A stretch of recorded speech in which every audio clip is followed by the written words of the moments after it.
Hamroh boy ularning so'zlarini tafsiliy anglagandan keyin chiroyiga masxara oralash g'alati tus kirgizib so'zga kirishdi.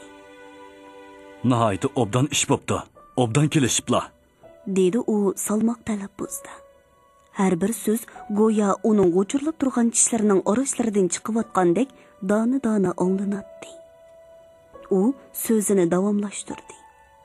Damulla Abduqodirning qilayotgan ishlaridan yepidan yengilsig'icha xabarim bor.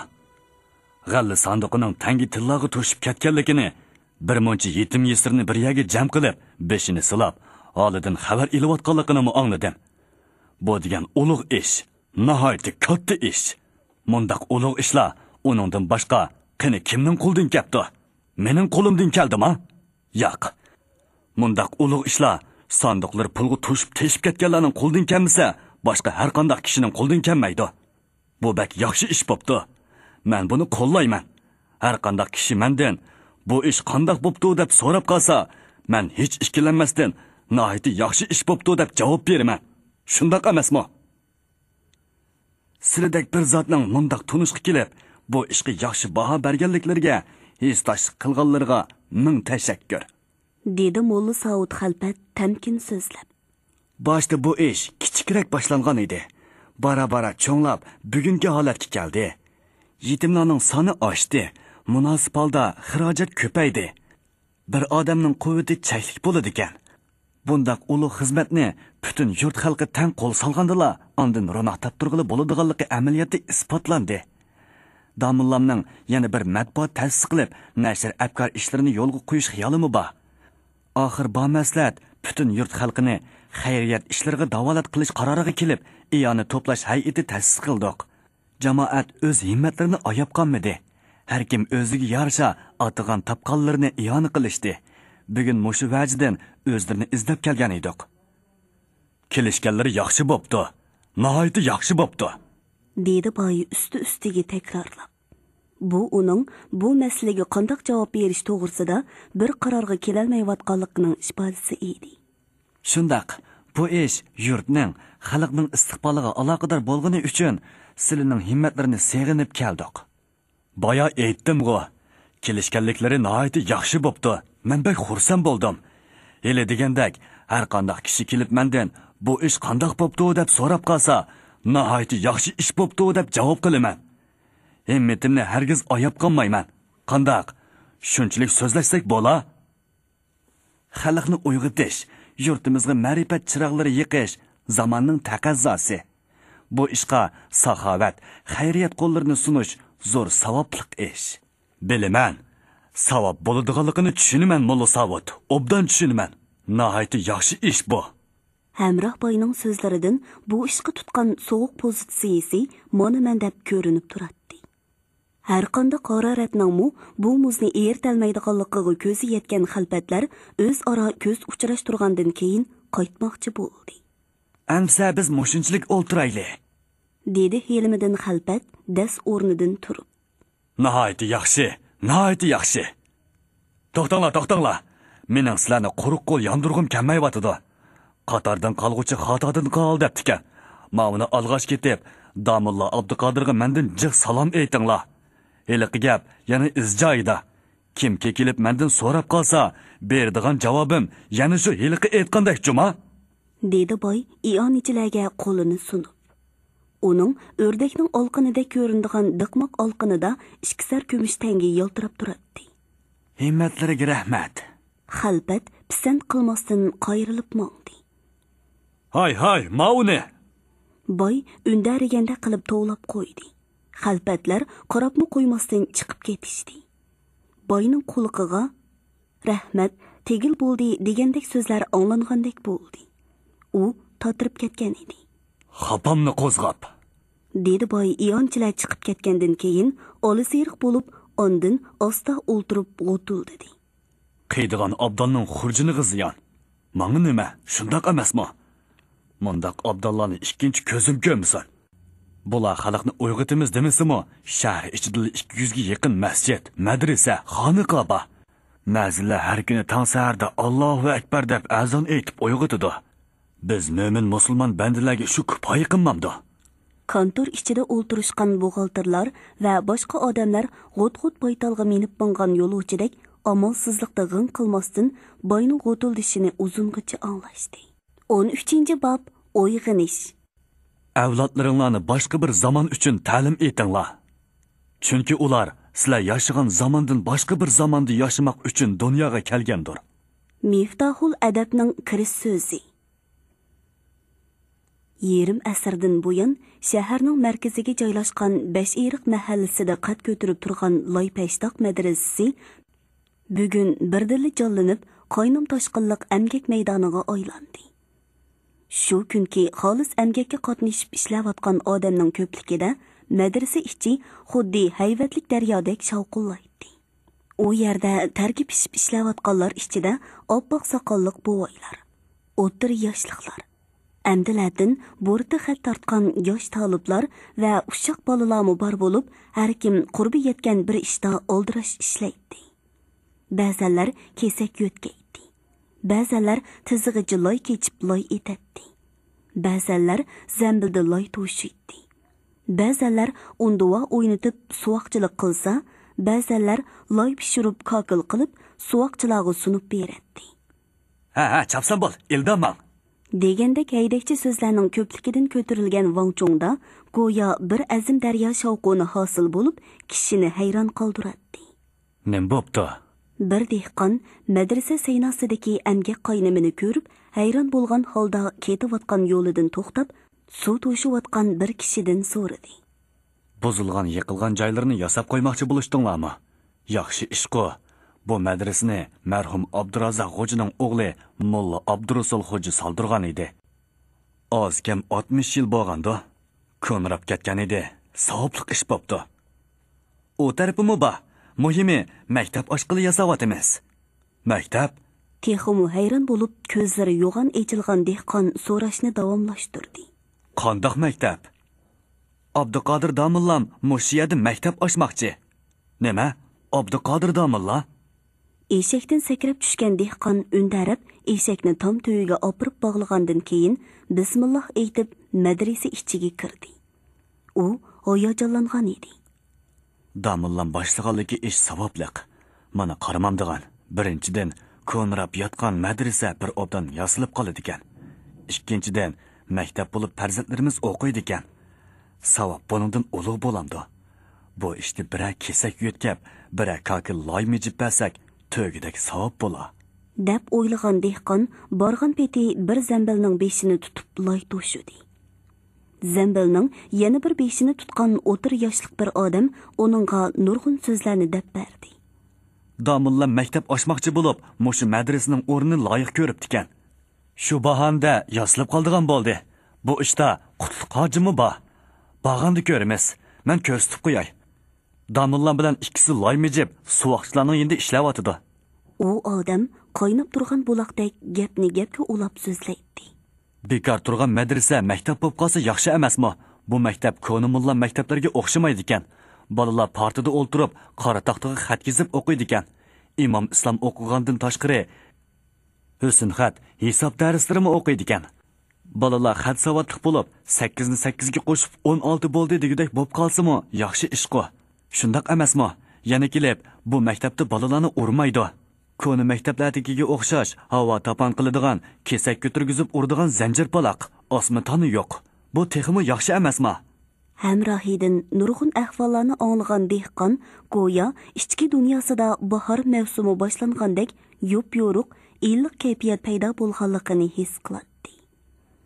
Bular zambildagi loyni uy ichi, ya'ni sinib qilishga tayyorlayotgan cho'ngroq uyga akirib, ilgirki loy do'yisiga irg'itib to'kkandan keyin hamrohi ko'z ishorati orqali pashlarni qistirib, yanglarni shimoylab, suvoqchiga kokil sunib berayotgan Abduqodir Damo'li bilan loy cho'risida loy mujib kokil tayyorlayotgan qutluq hojimni ko'rsatdi. Katta o'lima olimlarning loy mujib kokil sunishdek qora ishlarni qilayotganligiga hayron qolgan dehqon mehnat dunyosidagi haqiqiy barobarlikning namoyon bo'lganligini bugun tunji qitim ko'rgandek bo'ldi-da, cheksiz hayajonlandi. Xolisona amgak hafta davom qildi.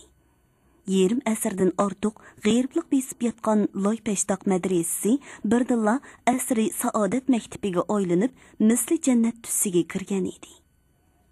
Dastlab qurilgandila boshqa madrasa xonaqalarga o'xshash peshtoqlari pishqishdan yasalmagan.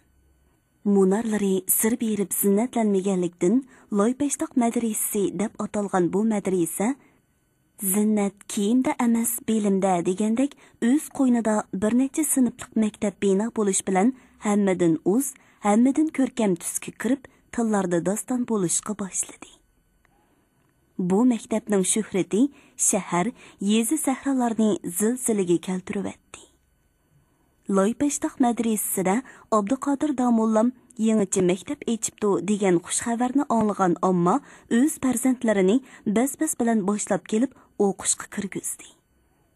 Yezi sahro maktablarida odatlanib ketgan qatmal o'qitish usulida yoshlik umri zoya bo'lib, o'qishdan bezor bo'lgan farzandlar bu maktabga kirish bilan bir tarafdan iymon islom, aqoidiy zaruriya darslarini o'qisa, yana bir tarafdan vatanni so'yiman, Abbul vatan minal iymon degandek turaqliq so'z iborlardan insho yezib, o'sinxat mashq qiladigan.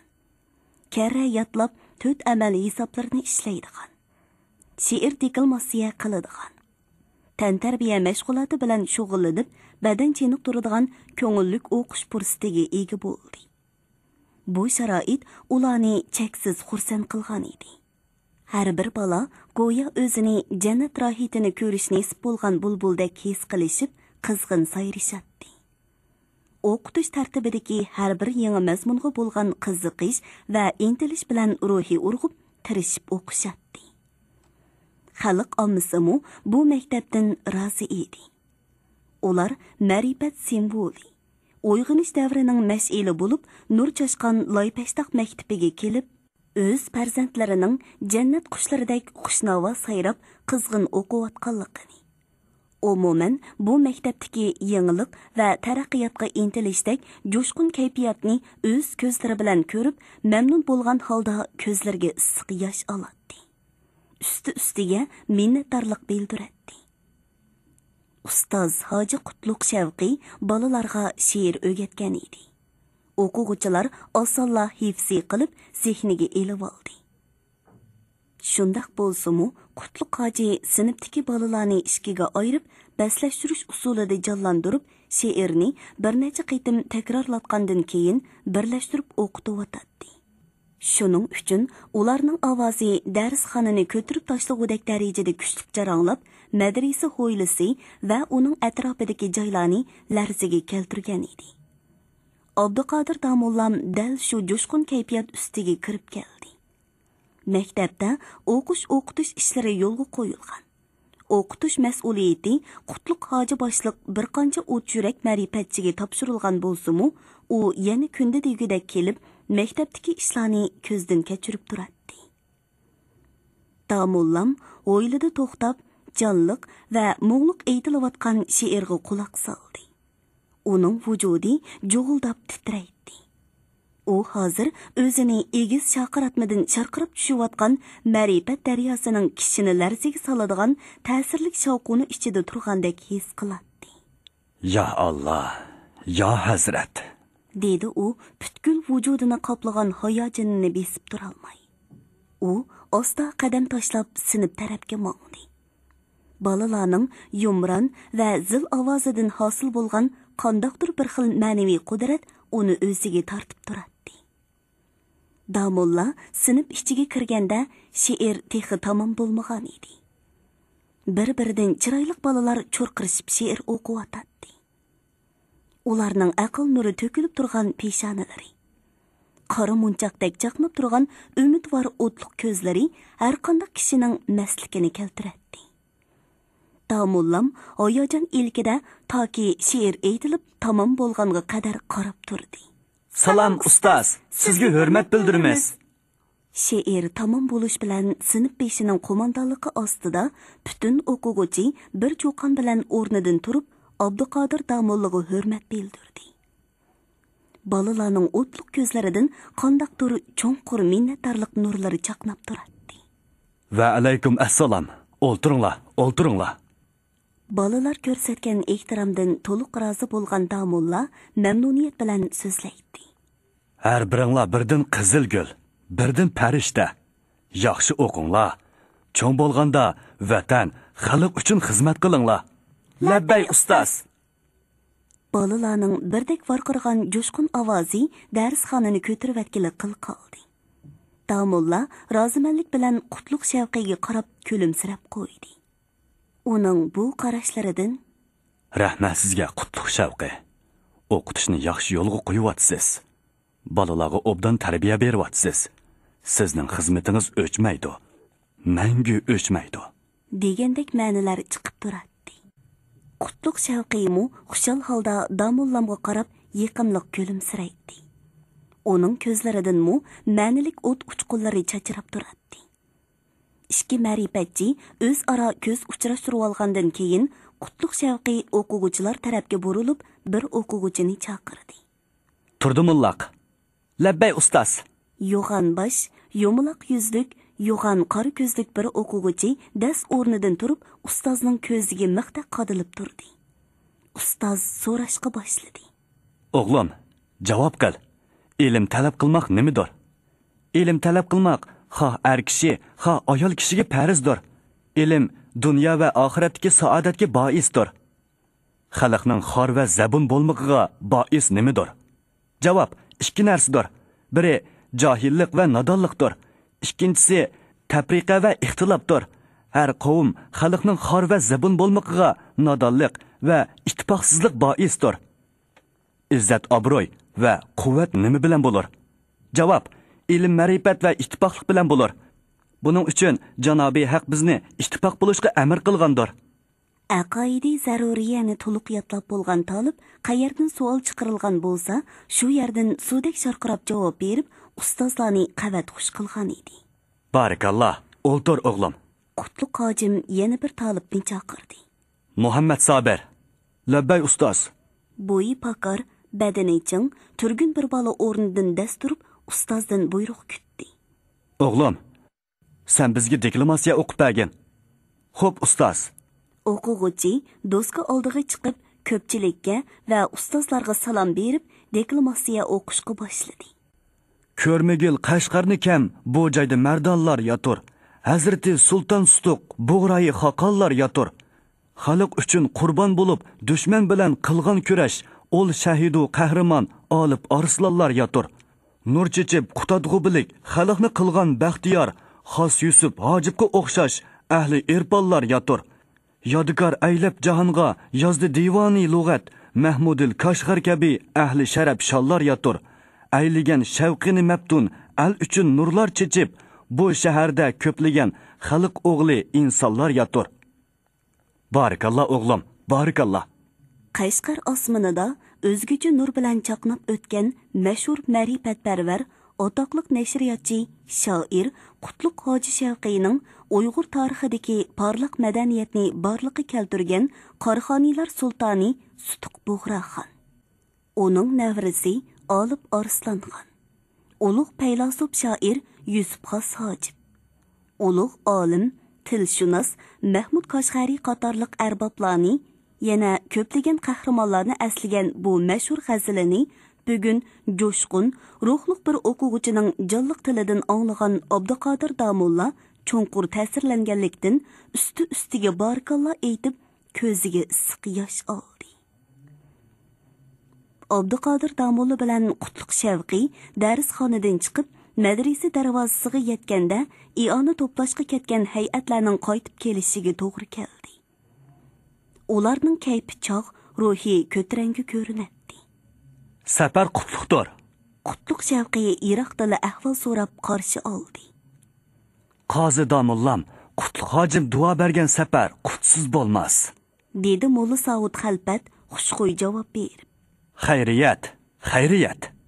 Mo'lla Saud Xalpat boshliq iona to'plash a'zolari yaqinlab kelib, bugungi xizmatdan ma'lumot berishga kirishdi.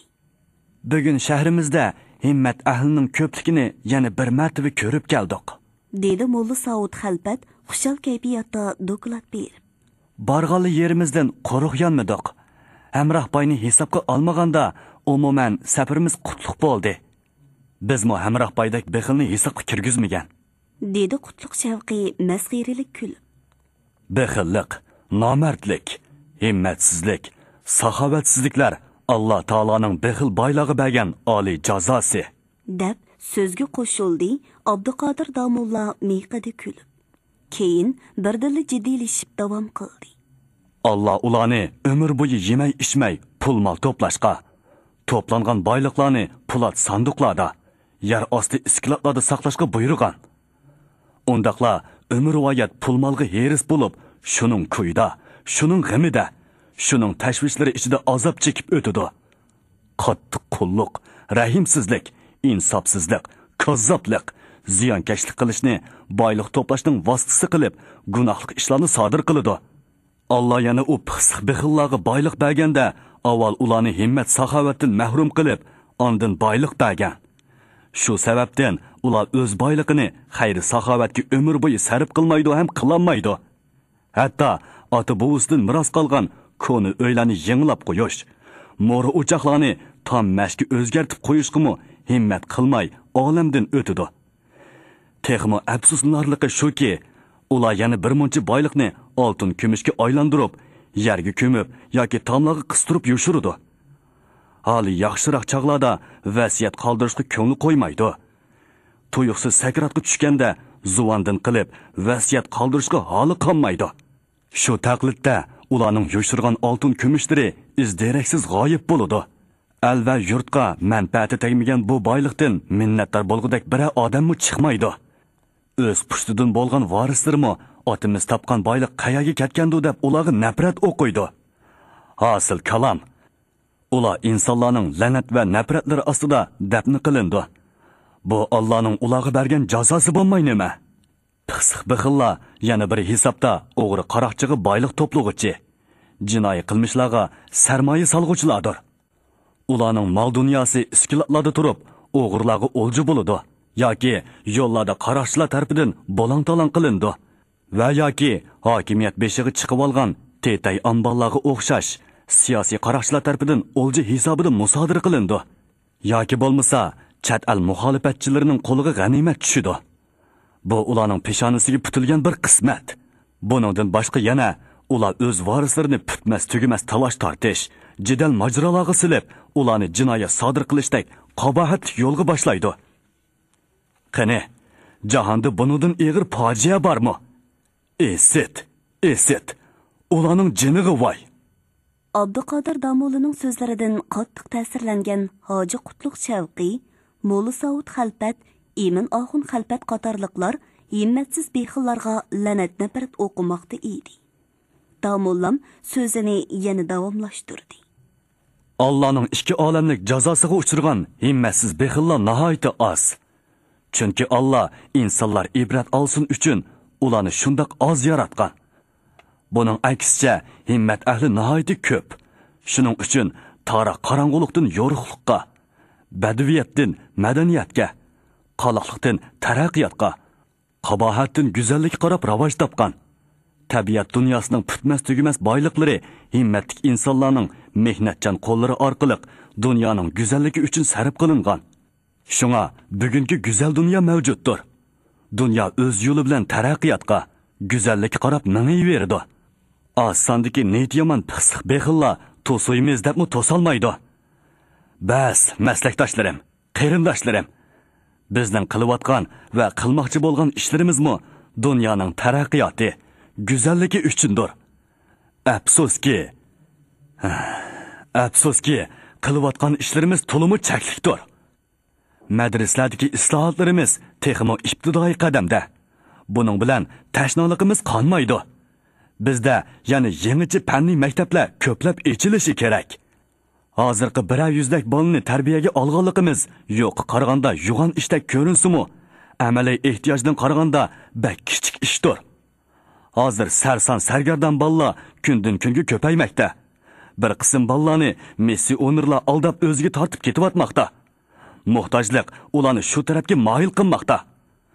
Bu to'limi dahshatlik va qo'rqinchlidir. Buningga sal qaramaslik kerak. Biz hozir xarajatni qisilmoqdamiz. Iyoni to'plash vaqtli chora. Bu chora masalani tubdan hal qilib ketolmaydi. Biz xarajat manbasini tepishimiz lozim. Damollam ikki yonga choy qilib, sabdoshlariga qarab bir oz to'xtadi.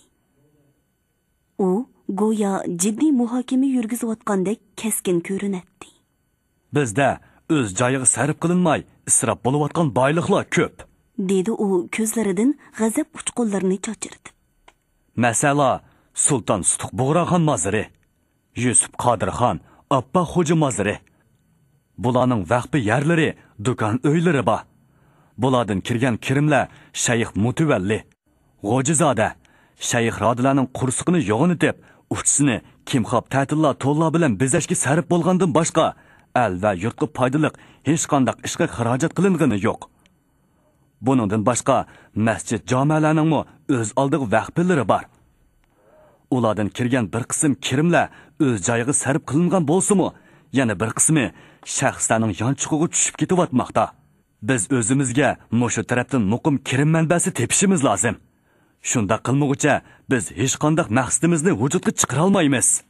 Damollam bu so'zlarni go'yo o't ketgan o'rmonga echinayotgan o'rmon qorovulidek echinishli kayfiyat ichida turib davom qiladi. Bu yanqilarmu Damollamning so'zlarini o'xshashla echinishli kayfiyatda anglab, kimlargadir la'nat, kimlargadir nafrat yog'dirish tuyg'usi bilan hayajonlanadi. Dal shu vaqtda sirtdan bir to'p odam qo'yundek ho'ylig'i kirib, ularning diqqatini buzdi. Ularning ichida ushoq narasida bolalar bor edi. Biz bu xalqning dardida kun ko'ramdik, ko'mamdik. Hamisha mushunda qilsa. To'pning oldida turgan Barat Gurildek xuddi shamol o'tandagi bo'rondek gurildab so'zlashga boshladi. Bugun uning qattiq g'azabi kelgan edi. U bo'g'ilib so'zligachga ovozi texmi gurildab, shalon sim soqollari dir-dir titraydi. Bo'yin tomirlari to'lab qo'ygan enchki uchaydek qirqir ko'rinadi. Bu haq qayalardan kelib, osh tuzimizni ichib, to'qash shaptolimizni yeb hollangandan keyin mana endi shilimizga menib olib bozak esa bo'lamdi ekan. Buning qanday chidab turg'ili bo'lsin? Bolalarimizni, odamlarimizni aldab ketyapti. Eliqi Yusuf Shivit degan nima? U haqqa ma'zin bo'lyapti. Har kuni Messi doktorining yinida turib olib, qiroat o'qigandek Injil o'qiydi ekan. Oxirda Ayso Xudoning qo'zisi, biz davolaymiz. Shifoliqni Aysodan tilanglar deb so'zlaydi ekan. Xudoya tova deb hayron qolibman. Va Yusuf, nim bo'p ketdinglar deb so'rsam, izoh topmasdan Messi bo'ldim deb qarab turdi. Mundaqmi musulmon bor ekan deb hayron qolibman. Qarab tursam, har bir kasal ko'rsatkichiga birdan Injil berar ekan. Men go olmadim, lekin Injil ko'tarib chiqqanlarning qo'ldagi kitobni qancha pul desa shuncha pulga setib olib, tunurga tashlab ko'ydirib etdim. Lekin har qancha ko'ydirsam-mu tugamayotdi. U narsa eshak qurtidek jig'mikin tam. Barat Axun gurkirib nurg'un so'zlab ketdi. Uning so'zlaridan Shivit missionerlarga qarshi kuchli g'azab chiqib turadi. Barat Axun, oldirmay so'zlang. Bugun qanday ish bo'ldi? Voqeaning o'zini so'zlang. Dedi Qutlug' hoji uningga qadam-qadam yiqilib. Nim bo'lmoqchi hojim? Yana so'zlasak, yana shu. Bu xalqning dardida qursoq esildigan gap. Qani oldirmay so'zlang. So'zlay. Ular bek yomon xumparlar ekan. Bir kuni qarsam, meni qaslab qopdi. Alpozda mening dinimni o'g'irlaydigandek qildi. Qani qanday o'g'irlaydi ekan? Bir sinab baqay deb osta kirsam, oq pishmoq, xomsimiz kelgan egiz bo'yliq bir Messi xushxo'ylik bilan "Kel Barat Axun" deb oldimga keldi va "Sen bugun keldi" deb so'z boshladi. Men uningga "Ha, bugun keldim" deb javob qildim. Ondan u "Sen kundi keldi" dedi. Men kundi kelma dedim. U texmi xush bo'lib, "Sen kundi keldi, biz xush bo'ldi. Ayso yaxshi osmonga chiqdi, Muhammad yerda yotdi" dedi. Shundoq bo'ldi. Sizlarning yomonliginglardan Ayso sizlarni tashlab osmonga chiqib ketdi. Biz yaxshi bo'lganimiz uchun Muhammad payg'ambarimiz biz bilan yerda birga yotdi. Bu yaxshi emasmi dedim. Bu gapimni anglagan Messining chiroyi buzilib, butda qetibli qoldi. Men uni oshundoq boplab qo'yib edim. Xudo haqqi g'ing qilolmay qoldi. Men qo'pib yenib chiqdim. Ichimda har qaysingizga Barat Axunning dildagi iymonni o'g'irlamoqchi bo'lishdingmi? Uxlab tushing. İmanını sitib, dinini o'g'irlatib qo'ydigan Barat Axun texi onasining qursiqidan tushmadi dedim. Ular ana shundoq yomon xumparlar ekan. Buningga necha kungacha qursiqim esilib yurdim. Bugun to'g'ri, bugungi ishni obdonroq so'zlab bering. so'zlay. Tushning oldida mijozim yo'q uyda yotgan edim. Tushdan keyin ozroq yoshlangandek bo'lib ko'chaga chiqdim. Chiqishimga quloqimga vangchun qilgan ovoz anglandi. Nim bo'lgandi deb zang qo'yib quloq solsam, kichik bolaning yig'lagan ovozi. Barat Axun oldirmay so'zlaydi. Ko'pchilik diqqat bilan anglayotdi. Men undaq yerdan qolmaydigan odam. Ikki sakrab ustiga berib qarasam, heliqi shivit missi o'nirlig'i setilgan Lolma Hasan shivit degan narsa konsulning zakon tayiqi bilan bir bolni. Mana mushu bolni urg'ul turibdi. Barat yenida turgan bolani ko'rsatib turib davom qildi. Konsulmi yoki boshqa birinimi ish qilib, ikki o'ri ko'z maymunga o'xshash birinimi qarab kulishib etibdi. Bola bo'lsa, tayoq ichidimay, voyjon deb yig'lig'ili turibdi. Buni ko'rib ochiqim qayerdan keldikin, bo'rondak etilib berib, qo'lingni tot munofiq, nimaga ursan? Ajnabiyning kaltiki bilan o'z qarindoshlaringni urishga qandoq vijdonim chididi deb, maydisidan ishtirib etib, bolni ajratib oldim. Bir chaqda u ko'zni yovukaldek olaytib kelib, qayerdan kelgan bir demisan? Mening ishimga aralashquchi bo'lma, deb atidi. Bu yuzsizning gapiga ochiqim qayerdan keldikin, badallarim jug'ildab ketdi. O'zimni mingtasida tutib olib, qo'limni ko'ziga sanjib turib, men degan Qashqarning o'zida, Qashqarning ko'zidan chiqqan Barat Axun degan odam bo'laman bilib qo'y. O'zing kim? Qayerdan kelding? Qaysi avrazdan chiqding? Kimning yoliqini yalab, kimning tayiqini qo'lingga ilib olding? Qo'lingdagi chivin qo'rg'ishni tashla. Elibika ko'gilikingni ko'stimi? Deb tayiqini tortib olib, yiroq cho'rib etdim. Ondan oldirmay nasihat qilib, bizda ombol bilan ketamsan, do'rg'i bilan qolamsan deydigan bir gap bor. Sen har qancha yaloqchilik qilsangmi, xo'jayinlaring seni billa akatmaydi. Sen yana biz bilan qolasan. Shundoq turuqliq, haq uchun o'z qarindoshlaringni urib yig'iltishdan uyalmamsan deb og'zini tuvoqlab tashladim.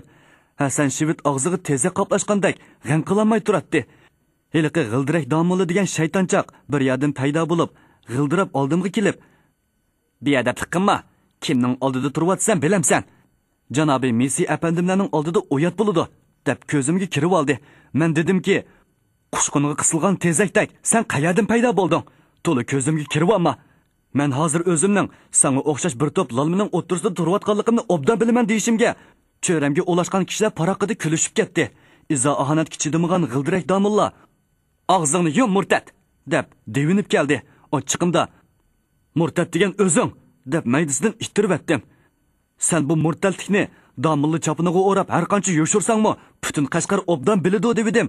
U og'ziga bir ko'mlash loyqaplashgandek zuvoni tutilib, gap qilolmay qoldi. Yana qarab tursam, heliqi badrak mahsum paydo bo'ldi. G'ildirakdan qutulsam badrak kapti dedim ichimda. Umi o'xshashli chapanchilik qilib, "Sart bo'ladi, og'zingga beqiproq so'zlar" deb chakchib oldimga chiqib o'tmamdi.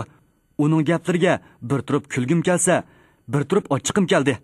Barcha gunoh menda turib, qop ko'tirib nagi boray degandek, jahondagi hamma sart ishni o'zing qilib, men nasihat qilg'il keldingmi? Ko'tir qasqiningni. Butun sarchilikni Mahsum degan ism bilan yo'shirib olsam, hech kim bilmaydi deb xomxayol qilma. Hammani bilamiz. O'lpatlaring uchrab qolsa, maydonxonaga kirib chilim cheksan. Xalpitim uchrab qolsa, namozxon bo'lib jomaga kirsan. Ajnabiyni ko'rganda yoliqini yolab, quyruq shipangsh deb qilg'ili topolmay qolasan. Sening bu sart qiliqlaringni zir-zivarlagicha bilamiz. Butun Qashqar biladi, butun olam biladi debdim. Og'zi komadak ichilib, g'am qilolmay qoldi. Bolani nima deb uribdi ekan? Dedi Qutlug' Shavqi Baratning so'zi uzrab ketganlikdan savol qo'yib. O'ynayotgan bolani tutib olib, "Yo'q, menmi aniq bilmaydi ekanman", dedi Barat bolalarga qarab. "Kelinglar, oldiroq chiqinglar. Ularning sizlarni nima sababdan urganligini o'zinglar so'zlab beringlar." To'p ichidan ikki bola xuddi onasiga tortishgan mo'zaydek teyishib, taslikda o'tirg'i chiqdi.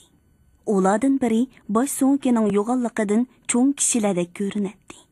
Yuzlarimi go'shlik edi.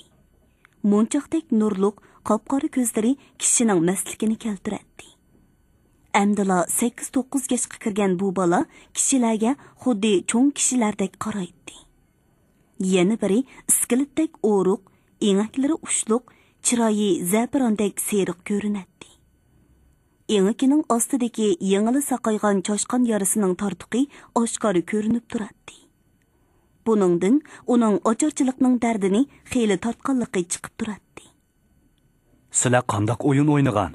Abduqodir Damolla ularning beshini silab turib, mehribonlik bilan so'radi.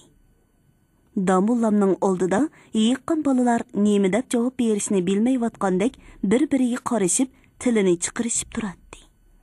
Qutlug' shavqi o'tirg'i tushib, "So'zlanglar. Damulli dadanglarga tortilmay so'zlab beringlar. Biz naqsha etib o'ynayotdik. Bularning naqsha etib o'ynaydigan bir o'yini bor," dedi bir kishi to'p ichidan sal-pal oldiga chiqib. "O'zlari naqsha etib ko'rsatsin." Abduqodir Damullidan tartib naq maydondagi hamma odam bolalarning o'yinini ko'rishga taqozo bo'lishdi. Ko'pchilikning talabi ham besimi orqasida ular mashki dasab o'ynaydigan o'yinini ko'rsatishga majbur bo'lgan edi. Ular oldi bilan qator bo'lib mashki dasaydi. Ondan yuqori ovoz bilan naqsha o'qiydi. "Biz nochi yigit, aytimiz biyet, yuqal bu yurtdan ingliz shvet." "Bishorat, bishorat," dedi Abduqodir Damulla bolalarning o'yiniga hayron bo'lgan ko'pchilikka qarab. Bolalarning o'yini amaliyotda davrning inkosi. Isbotlanib turibdiki, xalq ommasining ajnabiylarga bo'lgan noroziligi, qarshiligi mana mushu narsida bolalarning o'yini pak tili orqali aks etgan. Shundoq emasmi yorallar? Damullam bir oz to'xtab elib yana davom qildi. Bolalar bizdan jiq uzib ketibdi. Ular bayroq ko'tarib, sapning oldida xitob yangratgan yerda biz g'aflatda hech narsadan xabar topmay yuribdimiz. Hurmatli radio anglag'uchilar, yozuvchi Xivir To'mirning Shinjon xalq nashriyoti tarafidan nashr qilingan Abduqodir Damulli haqida qissa nomli tarixiy romanini bugun mush yergacha anglatdik. Davomini atidagi programmamizda anglag'aysizlar. Tili bilan dili bir bo'lmagan qandaqdir niqobliq maxluqlar bizga kelayotgan dard alamning qonli xanjari emasmi? Bu dunyoning rohatini ularga o'tinib, o'zlari boqi olamda rohat ko'rishga umid bog'lab, xoruzorlik kunlarga qolgan nodonlarning mo'minligi. Kaçtımga birini ursa, yana birini ursla deb, bu yanqi kaçtımnimi tutib bergim keladi. U menga bek amroq, menmi uningga amroq.